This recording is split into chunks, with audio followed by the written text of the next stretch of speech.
All right, welcome to today's Explainer. We're diving straight into something I find absolutely fascinating, the anatomy of a scare. Have you ever wondered exactly how modern digital storytellers craft those terrifying, suspense-filled narratives that keep you glued to your screen at 2 a.m.? Well, today, we're totally deconstructing that mystery to see exactly what keeps us all so completely hooked. So let's start with a really weird question. Why do millions of us use chilling, real-life nightmares just to fall asleep?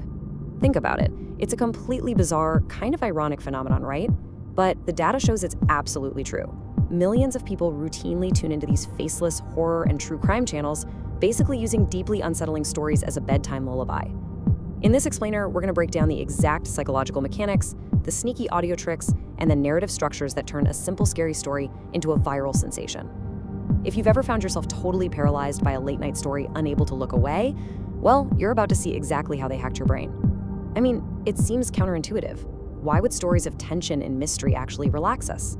To really wrap our heads around this, we have to look at the sheer, staggering scale of these communities. Seriously, we are not talking about some tiny underground corner of the internet. Look at the numbers here. Law and Crime Network, which does real-time live trials, has nearly 7.5 million subscribers and almost 6 billion views. 6 billion. Then you've got Rotting Mango doing these intense true crime deep dives with over 1 billion views. And even channels like Lazy Masquerade, which strictly focuses on eerie narration, are pulling in over 400 million views. The audience for structured, suspenseful storytelling is just massive. But what exactly are they talking about that gets so many views? Well, it all comes down to a concept called everyday writing horror. See, the real secret sauce isn't Hollywood monsters or ancient curses or multi-million-dollar CGI.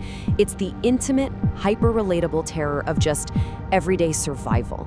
Storytellers are curating personal, mundane, incredibly high-stakes stories from places like Reddit's r/no-sleep. And because these stories are framed as totally plausible personal accounts, they completely bypass our brain's logical filters. You're sitting there thinking, wow, this could literally happen to me in my own house. That grounded reality is what makes the terror so immersive. But how do they get us to click on these stories in the first place? Okay, that massive number right there, 25 to 30%. That is the huge bump in click-through rates creators get just by featuring a human face with a strong emotional trigger in their thumbnail. It turns out our brains are hardwired with something called facial recognition priority. Basically, we process faces way faster than anything else. So when a thumbnail shows someone in sheer terror or absolute shock, it instantly forms a micro-story right on your screen. Your brain literally cannot help but want to know, wait, what caused that reaction? But the visual is really just setting the trap.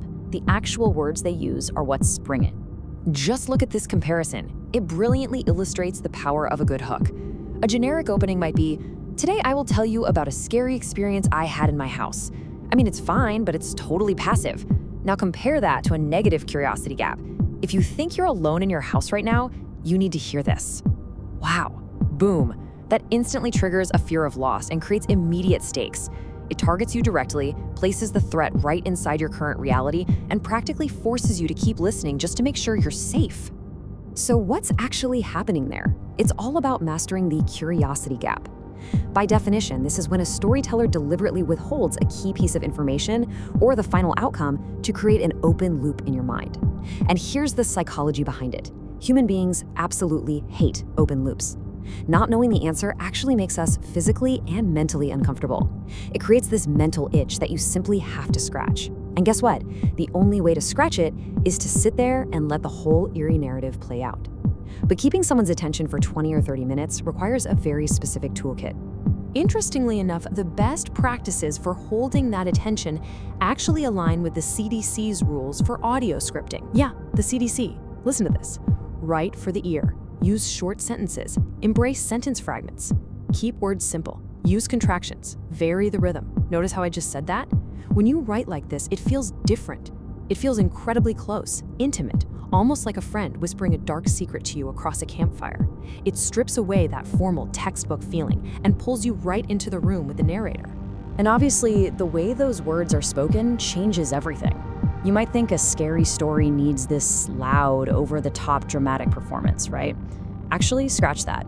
For top channels like Lazy Masquerade, the narration is usually delivered in a calm, measured, almost completely monotone voice. Paradoxically, this deadpan delivery completely amplifies the creepiness. It sets up this deeply unsettling contrast where the story itself is violently disturbing, but the voice telling it is just perfectly calm. That disconnect naturally forces you to lean in closer, making the whole thing feel super cold, calculated, and incredibly real. But hey, the narrator's voice isn't the only thing your brain is processing. One of the absolute biggest secrets in suspenseful storytelling is layered ambient room tone. See, true cinematic silence is rarely ever totally empty. If a video goes dead silent, your brain just thinks your audio broke. So instead, brilliant creators subtly fill the quiet with intentional world-building sounds. We're talking the low hum of a fridge motor, the faint groan of an old floorboard, a slight evening wind outside the window. These little auditory cues root the story in a haunting reality, making the environment feel alive and threatening even when nobody is talking. Which brings us to what I consider the absolute ultimate weapon of suspense, as this concept perfectly captures when the sound drops out, the human brain searches for every cue. The stakes go up. Our brains completely crave contrast. When that creepy background music finally fades out and the narrator stops talking, you enter a state of total hyper-awareness. You are primed for danger. Dropping the dialogue forces you to hold your breath alongside the characters, straining to hear the next footstep on the stairs. In that moment, silence isn't just an empty space. It's literally the heaviest, most active part of the story. And storytellers weaponize that exact feeling using what's called the loud, quiet, loud technique. Here is exactly how they pull it off. Step 1, you muffle the ambient audio right before the big key action. Step 2, you hold a deliberate 2-breath silent pause. And step 3, you hit the audience with a visceral, loud payoff. Did you feel that? That little spike in tension? That's exactly how filmmakers and top narrators manipulate our biology. By pulling the sound away, they draw all your focus to a single, sharp point, making the eventual scare hit 10 times harder than if they had just kept the music blaring. So why go through all this trouble? Why obsess over these psychological tricks and audio techniques? Well, let's ground this in some real-world numbers. Look at the revenue potential, the RPM, or how much a creator makes per 1,000 views. Standard content niches might sit around an RPM of $7, but scary and horror narration jumps to 10, and true crime and mystery soar all the way up to 12. And the reason is simple. These suspense-building techniques absolutely work. They generate massive watch times. People don't just watch one video. They binge 3 or 4 in a single sitting because they are emotionally hooked. And algorithms heavily reward that kind of deep engagement. So if we take everything we've talked about and put it all together, we get the suspense blueprint. This is basically the master formula for holding human attention. It kicks off with a fast hook, about 20% of the opening effort, grabbing you instantly with that negative curiosity gap. Then, 15% is quick context, setting up that plausible everyday scene. The massive middle chunk, 40%, is pure escalation and silence. That's the pacing, the room tone, and that eerie monotone voice. Another 15% goes to factual receipts, the 911 calls or real-world proof to anchor it. Finally, a 10% clean wrap-up that resolves the immediate threat but leaves a lingering sense of mystery. It is a perfectly engineered machine. All right, so I want to leave you with one final, kind of provocative thought. The next time you find yourself clicking on a terrifying late-night explainer or some eerie narration video, ask yourself a question. Are you actually afraid of the monster in the story? Or are you really just a victim of the brilliant, calculated silence right before it? The storytelling mechanics we've unpacked today prove that the true horror isn't always what's hiding in the dark. It's how the storyteller completely controls your mind while you're looking for it. Thanks so much for joining me for this explainer, and remember, pay close attention to the silence. See you next time.